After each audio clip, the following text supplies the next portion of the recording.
So guys, bukas magbebenta kami ng ice candy.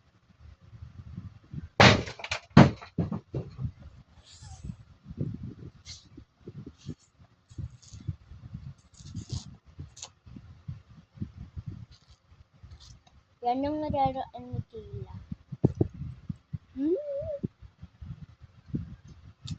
Hmm. Mm-mm. Okay. Sabi ko nakakain akong ganitong ice candy. Malamig ba? Ay, sorry. Ay, sa cellphone ko. Ay, nabasa.